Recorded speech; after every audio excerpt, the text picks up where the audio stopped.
Well, I must say, talking about telenovelas, that the Kippur was done straight after the soap period. And I realized the power of the daily slot. Okay, that was something new for me, you know. I remember calling my sister some evening, and she told me, you can't call me now. We are watching your series. We are watching Love Around the Corner. And then suddenly I figured out, okay, it's like starting. It's like getting into your daily schedule, right? It's like you're eating dinner, and then you watch it, and then it's a very powerful way to get into someone's life, right? And then I had in mind, okay, it's cheap, right? Which is quite adequate to our economy, and it's powerful because it's daily. But why does it have to be stupid? You know, you can do the same thing with a higher content, right? So that was actually one of the main inspiration for a treatment, that how we can do a daily series which is very relevant to our economy, to our reality of television, and make it like soap for the thinking men, I would say. And I had some money, you know, because I worked for 3 years in telenovelas, but I had a year that I could sing. And then I developed in treatment and shot 2 pilot episodes, and went around to try to sell them. It was hard to sell it, of course. And then I got it got picked up by the cable. Yeah. The cables company, which is in a way something around HBO in America. You know, they try to do something which is more cutting edge, more bold.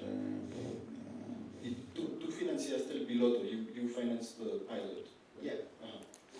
Yeah, it's a very cheap pilot, right? You just put 2 actors in the office and shot it, right?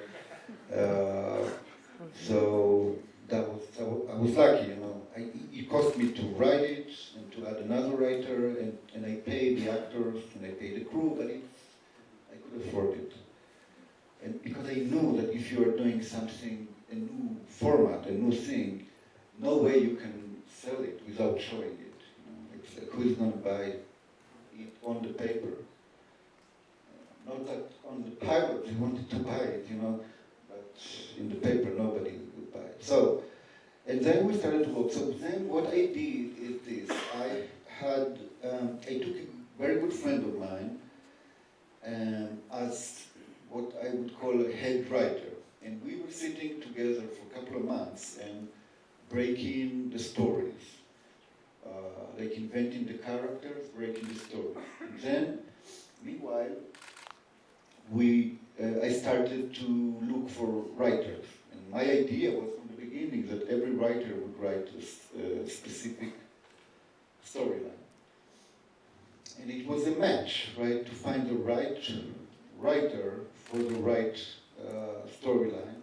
And then we brought him in and started to work on this storyline with the writer we chose. Then the idea was that the writers would be very much involved in this writer, in this character, and in this, in order to write it from a personal point of view, right? And also it was very important for me to find writers that they will have a distinctive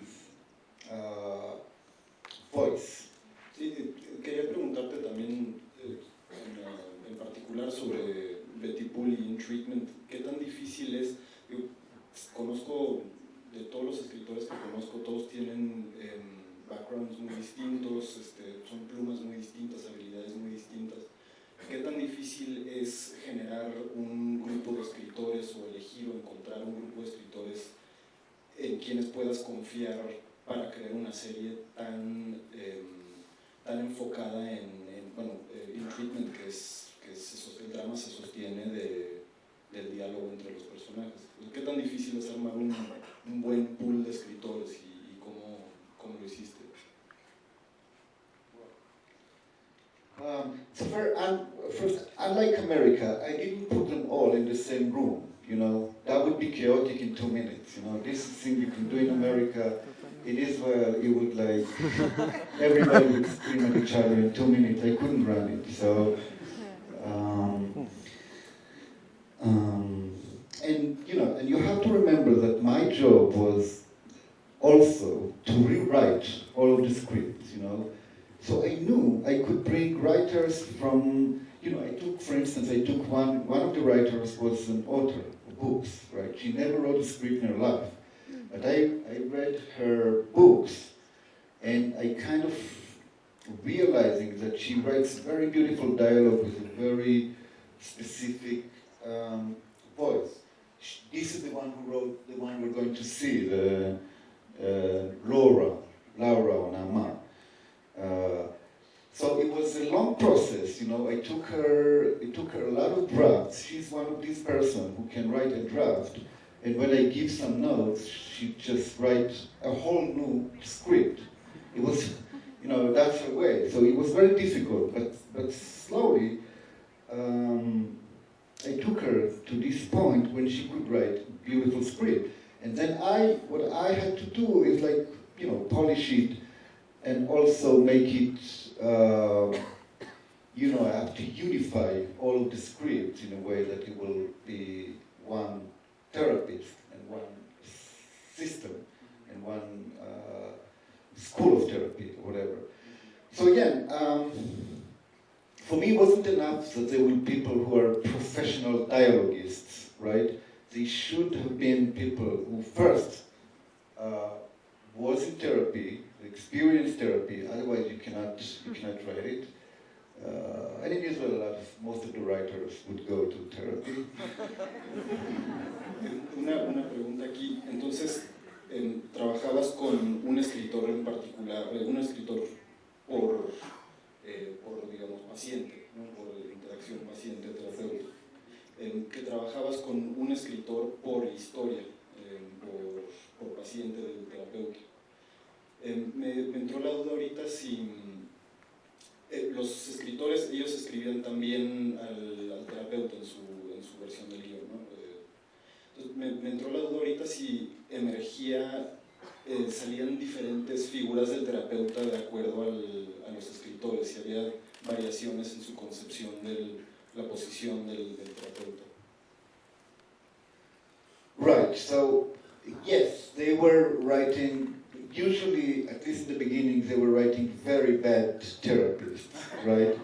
And part of my job was to take these therapists and make them better, you know?